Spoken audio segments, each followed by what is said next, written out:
Hello everyone, welcome back to my YouTube channel x equal everything. आज हम discuss करेंगे MMT2 के एक इम्पोर्टेंट टॉपिक लीनियर ट्रांसफॉर्मेशन के बारे में कि लीनियर ट्रांसफॉर्मेशन होता क्या है। लीनियर ट्रांसफॉर्मेशन होता है एक 2D वेक्टर को 3D वेक्टर में चेंज करना, में कन्वर्ट करना। यही सिंपल मीनिंग होता है लीनियर ट्रांसफॉर्मेशन का, राइट। इसमें हमें मैट्रिक्स में टी रिलेटिव बेसिस गिवन है, ना कि हमें एक स्टैंडर्ड बेसिस यूज़ करनी है। स्टैंडर्ड बेसिस का यूज़ ना करके हमें जो क्वेश्चन में गिवन है इन्हीं बेसिस का यूज़ करना है, ठीक है। जो हमें क्वेश्चन में ये 1,1 एंड 1 - 1,1 गिवन है, ये हमारा डोमेन है और ये हमारे कोडोमेन है। डोमेन्स का मीन्स क्या होता है? डोमेन का मीन होता है कि इनपुट वेक्टर, ठीक है। इनपुट वेक्टर ये होता है डोमेन का मीन, और कोडोमेन का मीन्स होता है आउटपुट वेक्टर, ठीक है। इन दोनों का मीन्स ये होता है, ठीक है। अब जो हमें क्वेश्चन गिवन है tx, y equal x + y, x - y minus y, ठीक है। R2 से R3 में मैपिंग हो रही है, मतलब लीनियर ट्रांसफॉर्मेशन हो रहा है।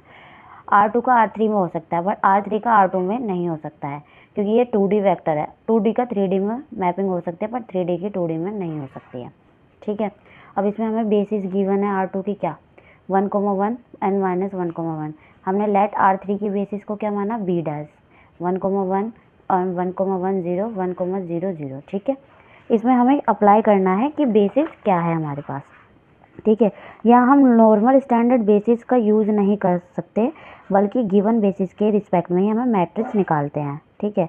डोमेन के बेसिस वेक्टर पे ही मैपिंग करनी होती है। डोमेन के बेसिस मीन्स जो टी 1,1 दिया है, ये हमारे डोमेन के बेसिस है। मैंने बताया था ना, ये डोमेन है और एक कोडोमेन है, तो हमारे ये डोमेन के बेसिस के रिस्पेक्ट में हमें निकालना है R3 में। तो 1 + 1 हमारी गिवन वो क्या है, x + y, right, x - y। तो ऐसी इक्वेशन में रख के हमें बेसिस निकालनी है, ठीक है।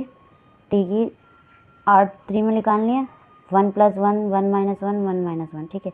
अब b डैश बेसिस करनी है, b डैश की बेसिस निकालनी है। क्या होता है 2 0, -1।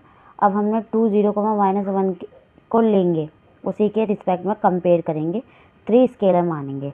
कंपेरिजन हम इसलिए करते हैं कि हमें मैट्रिक्स बनानी है, ठीक है। कंपेरिजन हम इसलिए करते हैं कि हमें मैट्रिक्स बनानी है।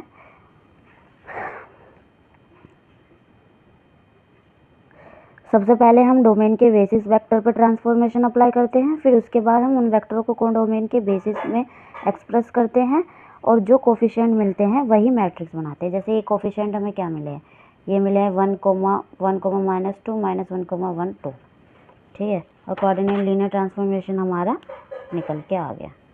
अगर आपको वीडियो अच्छी लगे तो आप लाइक, शेयर, कमेंट करना, और अगर आप चाहते हैं कि और इस टाइप के मैं क्वेश्चन सॉल्व करूं तो सपोर्ट करना। Thank you very much.